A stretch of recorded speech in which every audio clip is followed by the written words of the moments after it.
ముందుగా మా యొక్క సమాచార సమాఖ్య యూట్యూబ్ ఛానల్కు స్వాగతం. ఈ రోజున మనం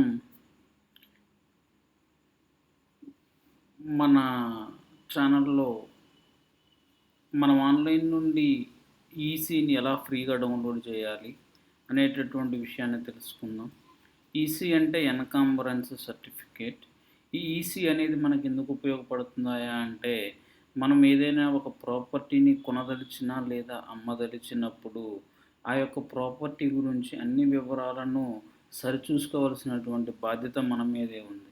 సరిచూసుకోవడం అంటే, ఈ యొక్క ప్రాపర్టీని ఇంతకుముందే ఎవరికన్నా సేల్ డీడ్‌లో అమ్మేసారా? లేదంటే ఈ యొక్క ప్రాపర్టీ అనేటటువంటిది ఏదన్నా బ్యాంక్స్‌లో తాకట్టులో ఉందా? అనేటటువంటి విషయాలను మొత్తం సరిచూసుకోవాల్సినటువంటి బాధ్యత మనదే.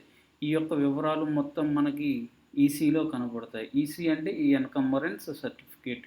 ఇది అనేది మనకి ఆన్‌లైన్‌లో కనపడుతుందనమాట. ఈ ఎన్కంబరెన్స్ సర్టిఫికేట్‌ని మనం ఎలా డౌన్లోడ్ చేసుకోవాలి అనేది చూద్దాం. దీనికోసం మనకు ఈసీఏపీ అని గూగుల్ పేజ్‌లో మనం సెర్చ్ చేసినట్లయితే ఇక్కడ మనకి ఎన్కంబరెన్స్ సర్వీస్ అని వస్తుంది. ఇలా మనకి ఇంటర్ఫేస్ వస్తుందన్నమాట. Select encumbrance type. ఇక్కడ మనకి డాక్యుమెంట్ నెంబర్ అని కనపడుతుంది. డాక్యుమెంట్ నెంబర్ అంటే మనం ఏదైనా ఒక ప్రాపర్టీని చెక్ చేయాల్సినప్పుడు దాని మీద ఏదైనా ఒక రిజిస్ట్రేషన్ డాక్యుమెంట్ నెంబర్ కానీ తెలిస్తే మనం ఆ డాక్యుమెంట్ నెంబర్ ద్వారా వెళ్ళాలి. లేదు మనకు ఆ డాక్యుమెంట్ నెంబర్ తెలియని పక్షంలో మనం ఇక్కడ నన్ అని చూస్ చేసుకోవాలి అనమాట. నన్ అని చూస్ చేసుకున్న తర్వాత ఇలా వస్తుంది. ఇక్కడ మనకి ఫస్ట్‌గా మనం డిస్ట్రిక్ట్స్ చూస్ చేసుకోవాలి. ఈ డిస్ట్రిక్ట్ అనేటటువంటిది చూస్ చేసుకోవాలి. నేను ఇక్కడ డిస్ట్రిక్ట్ చూస్ చేసుకున్నాను. తర్వాత సబ్ రిజిస్ట్రార్ ఆఫీస్ చూస్ చేసుకోమంటుంది. సబ్ రిజిస్ట్రార్ చూస్ చేసుకున్నాను.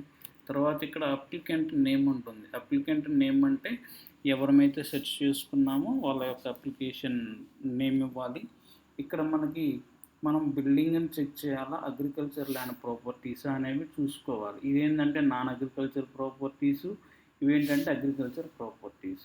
మనం ఇప్పుడు అగ్రికల్చర్ ప్రాపర్టీస్ గురించి చూద్దాం.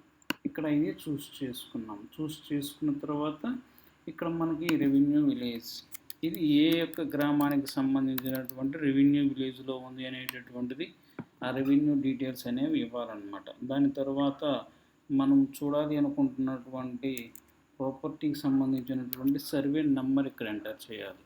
ఎంటర్ చేసిన తర్వాత ఈ యొక్క సర్వే నెంబరు ఈ యొక్క విలేజ్ రెవెన్యూ పరిధిలో నుండి ఈ యొక్క 2 డేట్స్ మధ్య జరిగినటువంటి ట్రాన్సాక్షన్స్ మొత్తం మనకి ఇందులో విజిబుల్ అవుతాయి అన్నమాట. ఇక్కడ మనం ఫైనల్గా ఈ యొక్క క్యాప్చా అనేది ఎంటర్ చేయాలి. క్యాప్చా ఎంటర్ చేసి సబ్మిట్ బటన్ కానీ ప్రెస్ చేసినట్లయితే మనకి ఇలా కనపడుతుంది అన్నమాట. ఇక్కడ మనకి ఈ సర్వే నెంబర్లో ఎటువంటి ట్రాన్సాక్షన్స్ అనేవి లేవు కాబట్టి మనకి ఇలా కనపడుతుంది. అదే మనం ఏదైనా సర్వే నెంబర్ను కానీ మార్చి చూస్తే చూద్దాం ఒకసారి.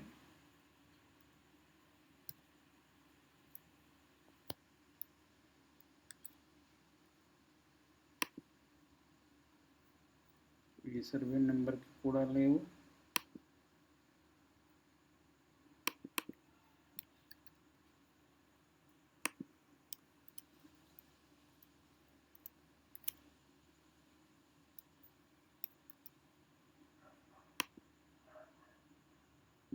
ఈ యొక్క సర్వే నెంబర్కి మనకి డాక్యుమెంట్స్ అనేవి ఉన్నాయన్నమాట. ఇక్కడ మనం ఈ సర్వే నెంబర్లో జరిగినటువంటి ట్రాన్సాక్షన్స్ అన్నీ అన్నమాట. ఈ ఇయర్లో ఈ యొక్క డాక్యుమెంట్ నెంబర్తో రిజిస్ట్రేషన్స్ జరగడం అంటే బ్యాంక్స్లో లోన్ ఇవన్నీ జరిగినాయి అన్నమాట.